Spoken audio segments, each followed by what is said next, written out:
ಎಲ್ಲರಿಗೂ ನಮಸ್ಕಾರ. ನಾನು ಕಾವ್ಯ. ನಮ್ಮ ಚಾನೆಲ್ಗೆ ಮತ್ತೊಮ್ಮೆ ಸ್ವಾಗತ. ಇವತ್ತು ನಾವು ನಮ್ಮ ಪೂರ್ವಜರ ಲೈಂಗಿಕ ಜೀವನದ ಬಗ್ಗೆ ಅಂದ್ರೆ ಒಂದು ತುಂಬಾನೇ ಇಂಟ್ರೆಸ್ಟಿಂಗ್ ವಿಷಯದ ಬಗ್ಗೆ ಮಾತಾಡೋಣ. ನಿಮ್ಮ ಫ್ಯಾಮಿಲಿ ಟ್ರೀ ಕಾಂಪ್ಲಿಕೇಟೆಡ್ ಅನ್ಸುತ್ತಾ? ಒಂದು ಕ್ಷಣ ಯೋಚನೆ ಮಾಡಿ. ಹಾಗಿದ್ರೆ ನಮ್ಮೆಲ್ಲರ ಅಂದ್ರೆ ಇಡೀ ಮನುಕುಲದ ವಂಶವೃಕ್ಷದ ಕತೆ ಕೇಳಿದ್ರೆ ಖಂಡಿತ ಶಾಕ್ ಆಗ್ತೀರಾ. ಯಾಕಂದ್ರೆ ಅದರಲ್ಲಿ ನಾವು ಊಹೆಯೂ ಮಾಡೋಕ್ಕಾಗದಷ್ಟು ರಹಸ್ಯಗಳು ಅಡಗಿವೆ. ವಿಜ್ಞಾನಿಗಳಿಗೆಲ್ಲ ಗಾಸಿಪ್, ಸೆಕ್ಸ್ ಸ್ಕ್ಯಾಂಡಲ್ ಅಂದ್ರೆ ಇಂಟ್ರೆಸ್ಟ್ ಇರಲ್ಲ ಅಂತ ನಾವು ಅನ್ಕೋತೀವಿ ಅಲ್ವಾ? ಆದ್ರೆ ಅದು ನಿಜಕ್ಕೂ ಸುಳ್ಳು. ಯಾಕಂದ್ರೆ ನಮ್ಮ ಪೂರ್ವಜರು ಯಾರ್ ಜೊತೆ ಮಲಗಿದ್ರು ಅನ್ನೋದು ಅವರಿಗೆ ಒಂದು ದೊಡ್ಡ ಸಂಶೋಧನೆಯ ವಿಷಯನೇ ಆಗಿದೆ. ಬನ್ನಿ, ಅವರು ಕಂಡುಹಿಡಿದಿರೋ ಆ ಗಾಸಿಪ್ ಏನು ಅಂತ ನೋಡೋಣ. ನಮ್ಮ ಪೂರ್ವಜರ ಕಥೆಯಲ್ಲಿರೋ ಮೊದಲನೇ ದೊಡ್ಡ ಸರ್ಪ್ರೈಸ್ ಅಂದ್ರೆ ನಮ್ಮ ಮತ್ತು ನಿಯಾಂಡರ್ತಾಲ್ಗಳ ನಡುವಿನ ಸಂಬಂಧ. ನೋಡಿ, ನಮ್ಮ ಪ್ರಭೇದ ಅಂದ್ರೆ ಹೋಮೋಸೇಪಿಯನ್ಸ್ ಸುಮಾರು 2 ಲಕ್ಷ ವರ್ಷಗಳ ಹಿಂದೆ ಆಫ್ರಿಕಾದಲ್ಲಿ ಹುಟ್ಟಿದ್ದು. ಎಲ್ಲವೂ ಸರಿಯಾಗೇ ಇತ್ತು. ಆದ್ರೆ ಸುಮಾರು 60,000 ವರ್ಷಗಳ ಹಿಂದೆ ನಮ್ಮ ಪೂರ್ವಜರು ಆಫ್ರಿಕಾ ಬಿಟ್ಟು ಹೊರಗೆ ಅಂದ್ರೆ ಯುರೇಷ್ಯಾಕ್ಕೆ ಕಾಲಿಟ್ಟು. ಆದ್ರೆ ಅವರು ಅಲ್ಲಿ ಒಂಟಿಯಾಗಿರ್ಲಿಲ್ಲ. ಅಲ್ಲಿ ಅವರಿಗೆ ಎದುರಾಗಿದ್ದೇ ನ್ಯಾಂಡರ್ಥಾಲ್ಗಳು. ಅವರು ನಮ್ಮ ದೂರದ ಸಂಬಂಧಿಗಳೇ. ಆದ್ರೆ ಅವರ ವಿಕಾಸದ ದಾರಿ ಸುಮಾರು 3.5 ಲಕ್ಷ ವರ್ಷಗಳ ಹಿಂದೆಯೇ ನಮ್ಮಿಂದ ಬೇರೆಯಾಗಿತ್ತು. ಅವರು ನಮ್ಮ ಹಾಗೆ ಮನುಷ್ಯರಾಗಿದ್ರೋ, ಒಂದು ಬೇರೆ ಗುಂಪಿನವರಾಗಿದ್ರು. ಇಲ್ಲಿ ಒಂದು ಮಜವಾದ ವಿಷಯ ಇದೆ. ನಾವು ಸಾಮಾನ್ಯವಾಗಿ ಇದನ್ನ ನಿಯಾಂಡರ್ಥಾಲ್ ಅಂತೀವಿ, ಆದ್ರೆ ಟೆಕ್ನಿಕಲಿ ಸರಿಯಾದ ಉಚ್ಚಾರಣೆ ನಿಯಾಂಡರ್ಟಾಲ್. ಯಾಕೆಂದ್ರೆ ಥಾಲ್ ಅನ್ನೋದು ಜರ್ಮನ್ ಭಾಷೆಯಲ್ಲಿ ಕಣಿವೆ ಅಂತ ಅರ್ಥ, ಮತ್ತೆ ಅಲ್ಲಿ ಟಿಎಚ್ ಅನ್ನ ಟ ಅಂತಾನೆ ಉಚ್ಚರಿಸೋದು. ಹಾಗಿದ್ರೆ ಈ 2 ಗುಂಪುಗಳು ಒಂದಾದಾಗ ಏನಾಯ್ತು? ಅವರು ಸಂಬಂಧ ಬಳಸ್ತ್ರಾ? ಉತ್ತರ ಖಂಡಿತ ಹೌದು.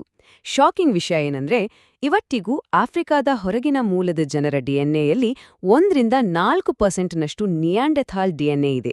ಅಂದ್ರೆ ಅವರು 40,000 ವರ್ಷಗಳ ಹಿಂದೆನೇ ಅಳಿದು ಹೋಗಿದ್ರು. ಅವರ ಒಂದು ಭಾಗ ಇವತ್ತಿಗೂ ನಮ್ಮೊಳಗೆ ಜೀವಂತವಾಗಿದೆ. ಆದ್ರೆ ನಮ್ಮ ಫ್ಯಾಮಿಲಿ ಸ್ಟೋರಿ ಇಲ್ಲಿಗೆ ಮುಗಿಯಲ್ಲ.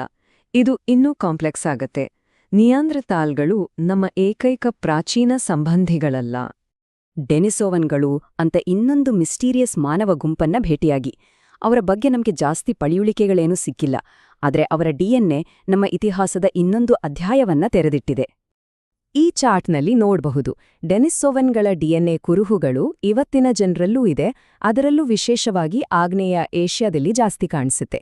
ಇದು ನಮ್ಮ ಪೂರ್ವಜರು ಬರೀ ನಿಯಾಂಡರ್ಥಾಲ್ಗಳ ಜೊತೆ ಮಾತ್ರ ಅಲ್ಲ, ಬೇರೆ ಮಾನವ ಗುಂಪುಗಳ ಜೊತೆನೂ ಬೆರ್ತಿದ್ರು ಅನ್ನೋದಕ್ಕೆ ಇನ್ನೊಂದು ಸಾಕ್ಷಿ. ಸರಿ, ಇಲ್ಲಿವರೆಗೂ ಕೇಳಿದ್ದೇ ಆಶ್ಚರ್ಯ ಆಗಿರ್ಬೋದು. ಆದ್ರೆ ಕಥೆಯಲ್ಲಿರೋ ಅತಿ ದೊಡ್ಡ ಟ್ವಿಸ್ಟ್ ನಮ್ಮ ಡಿಎನ್ಎಯಲ್ಲೇ ಇಲ್ಲ. ಬದಲಾಗಿ ಅದಕ್ಕಿಂತಾನೂ ತುಂಬಾನೇ ಚಿಕ್ಕದಾದ ಒಂದು ಜೀವಿಯ ಡಿಎನ್ಎಯಲ್ಲಿದೆ.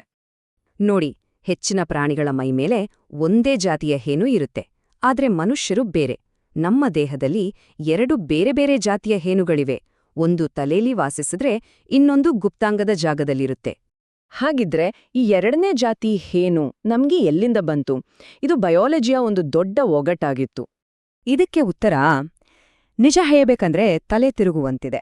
ನಮ್ಮ ಗುಪ್ತಾಂಗದ ಹೇನುಗಳ ಡಿಎನ್ಎ ಅನಾಲಿಸಿಸ್ ಮಾಡಿದಾಗ ಗೊತ್ತಾಡಿದ್ದೇನೆಂದ್ರೆ, ಅವು ನಮ್ಮ ತಲೆ ಹೇನುಗಳಿಗಿಂತ ಗೊರಿಲ್ಲಾಗಳ ಹೇನುಗಳಿಗೆ ಹೆಚ್ಚು ಹತ್ತಿರದ ಸಂಬಂಧಿ ಅಂತ. ಹೌದು, ನೀವು ಕೇಳಿದ್ದು ಸರಿ, ಗೊರಿಲ್ಲಾಗಳು. ಒಂದು ನಿಮಿಷ, ಯಾವುದೇ ತೀರ್ಮಾನಕ್ಕೆ ಬರೋ ಮುನ್ನ ಇದರ ಟೈಮ್ಲೈನ್ ನೋಡೋದು ತುಂಬಾನೇ ಮುಖ್ಯ.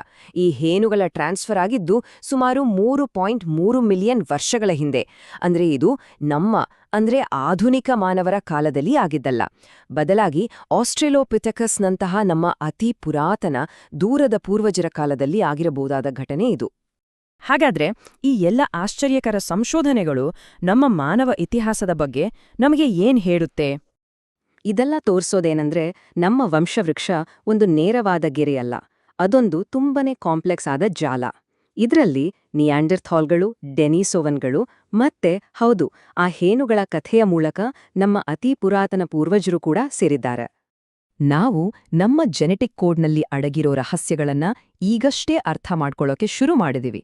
ಹಾಗಿದ್ರೆ ಇನ್ನೊಮ್ಮೆ ಯೋಚನೆ ಮಾಡಿ, ನಮ್ಮ ಡಿಎನ್ಎಯಲ್ಲಿ ಇನ್ನೂ ಎಂಥೆಂಥ ಆಶ್ಚರ್ಯಕರ ಕಥೆಗಳು ಅವಿತು ಕೂತಿರಬಹುದು. ಈ ಮಾಹಿತಿ ನಿಮ್ಗೆ ಉಪಯುಕ್ತ ಅನ್ಸಿದ್ರೆ ದಯವಿಟ್ಟು ಲೈಕ್ ಬಟನ್ ಒತ್ತಿ, ಈ ವಿಡಿಯೋನ ನಿಮ್ಮ ಸ್ನೇಹಿತರೊಂದಿಗೆ ಶೇರ್ ಮಾಡಿ ಮತ್ತು ಸಬ್ಸ್ಕ್ರೈಬ್ ಮಾಡೋದನ್ನ ಮರಿಬೇಡಿ. ನಿಮ್ಮ ಅನಿಸಿಕೆಗಳನ್ನ ಕೇಳೋಕೆ ನಂಗೆ ಇಷ್ಟ, ಹಾಗಾಗಿ ದಯವಿಟ್ಟು ಕೆಳಗೆ ಕಮೆಂಟ್ ಮಾಡಿ.